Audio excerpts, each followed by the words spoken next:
Special thanks to Max for sharing his extraordinary talent to bring attention and reflection to all who serve or have served our nation at Fort Bragg and Fort Liberty over the past century.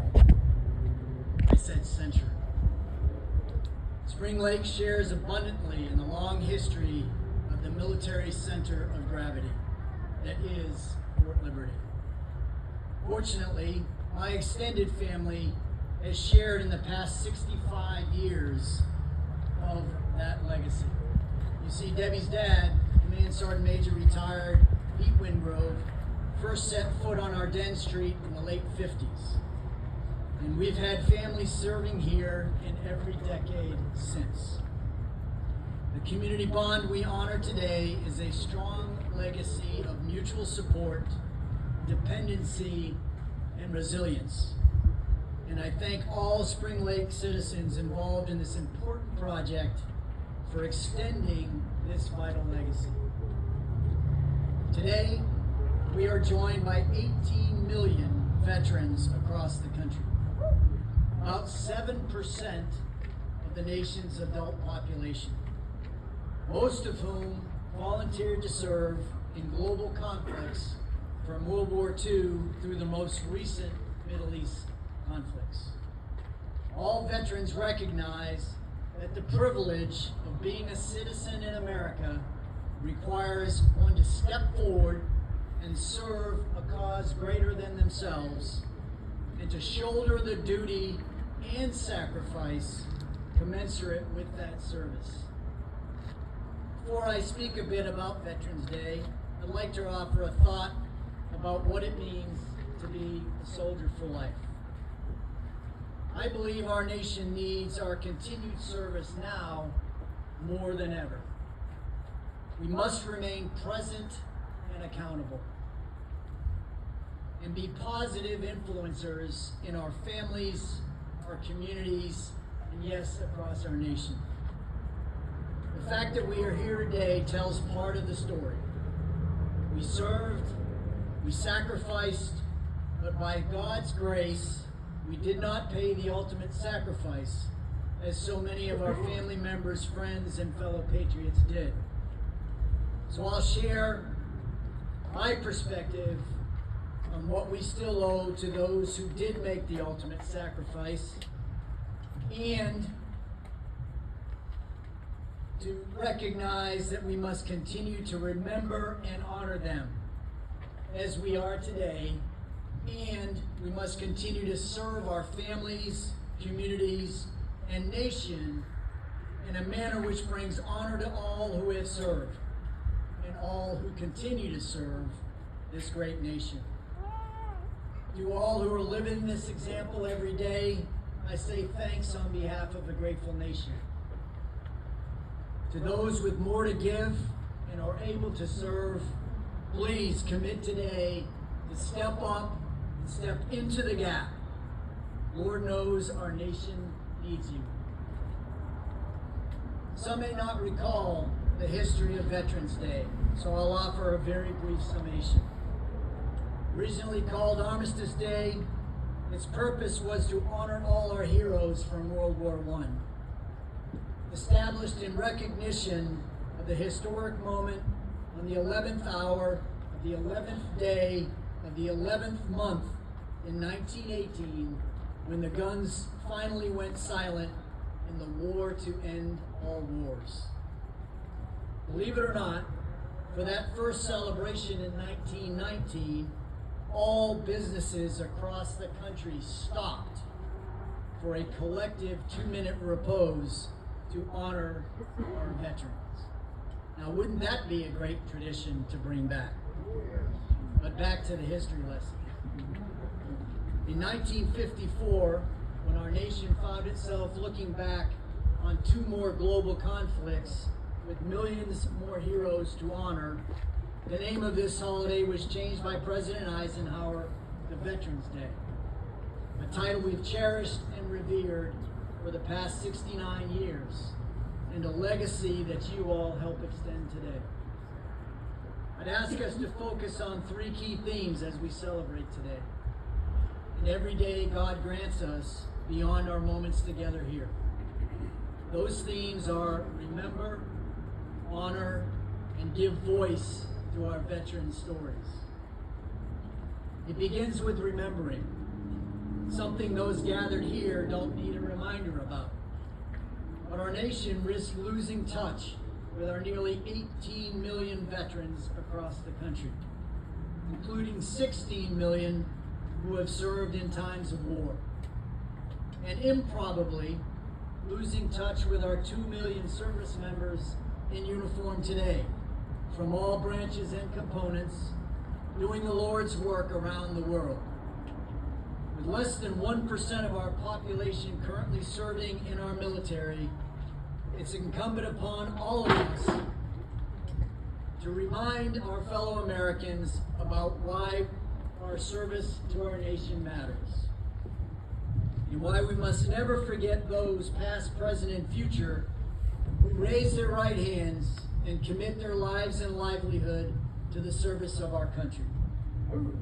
Though all gave some, and some gave all, every veteran signed a blank check to the nation for a potential price up to and including their lives. We must remember and honor this uncommon commitment and inspire this current generation to answer the call of duty and to serve our nation and this incomparable experiment called democracy and the foundation of freedom it preserves. Honor our veterans today and every day. Throughout our nation's history, we've been the beneficiaries of the extraordinary heroism of those who wear our nation's colors. We rightfully focus on the heroes whose breathtaking, incomprehensible courage is recognized by the award of our nation's highest award for valor, the Congressional Medal of Honor. Heroes like Master Sergeant Leroy Petrie, Captain Flo Groberg, and Staff Sergeant David Bellavia. Heroes that I've had the humbling privilege to meet. Amazing examples of soldiers doing their duty, no matter the horrific circumstances that combat often brings to humanity. A duty warriors voluntarily fulfill. As Staff Sergeant Bellavia described, because of love of nation, love of our way of life, and love for those we serve with side by side. I've also had the humbling privilege to meet and serve with tens of thousands of less publicized heroes. Service members who answered the call to duty and did whatever it took, whenever and wherever the mission required. In peace and in war, expecting nothing in return beyond the recognition that they did their duty. And they did it to the best of their ability. You all know the incredible everyday heroes I'm talking about. Quiet professionals, exemplifying dedicated and unyielding commitment to their duty, their teammates, and their country. The type of service member that is on task today in over 140 countries, on the ground, in the air, on ships and ashore, preserving our freedoms.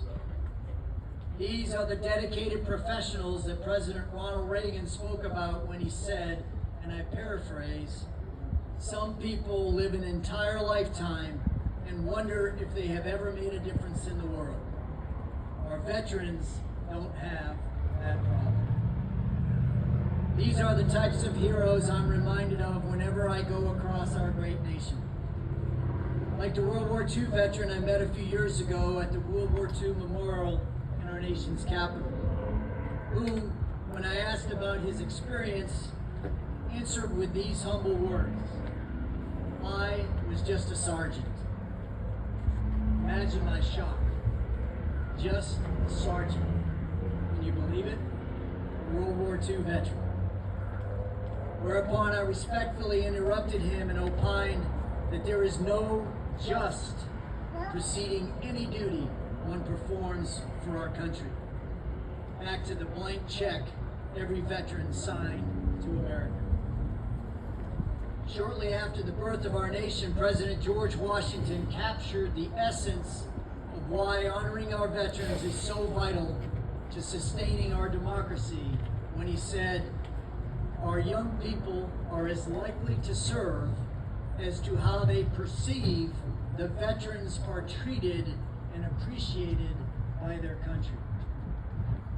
Let's all commit to extend our legacy of honoring our veterans, one and all, by ensuring they know that we value their service and their many sacrifices and the enormous sacrifices of their families and loved ones.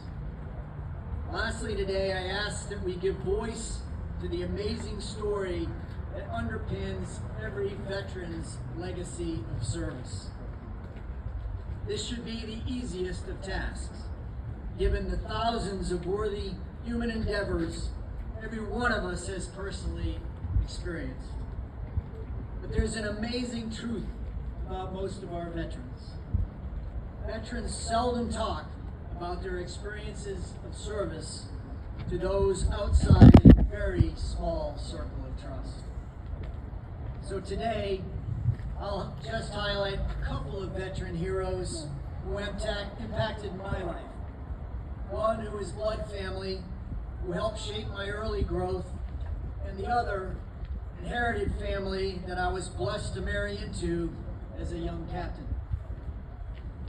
Major H.G. Allyn, 10th Field Artillery, France, 1918.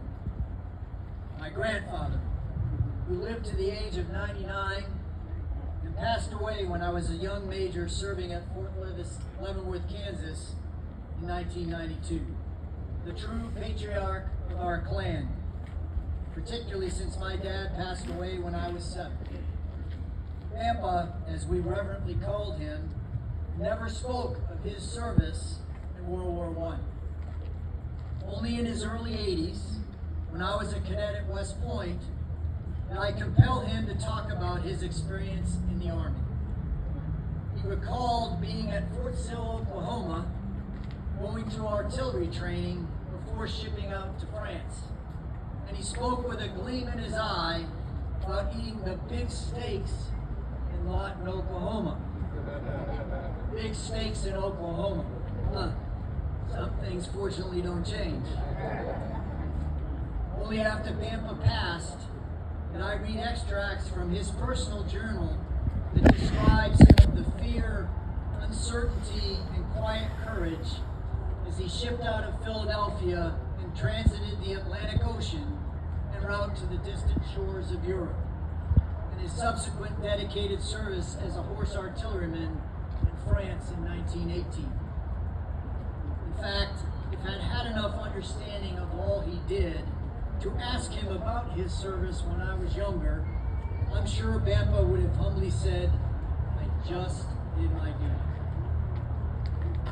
The second hero I'll recognize is Command Sergeant Major retired Donald Ray Wingrove, my bride's dad, in many respects the dad I never had growing up. Pete, as his mom and all his friends called him, came from the coal mining hill country of southwestern Pennsylvania. Good hillbilly country, as he often phrased it. A quiet man of few words, Pete embodied what is the indomitable quality of the American soldier. What you see is seldom all you get. Within lie qualities of courage, commitment, and an unyielding winning spirit that has befuddled the enemies of our country for centuries.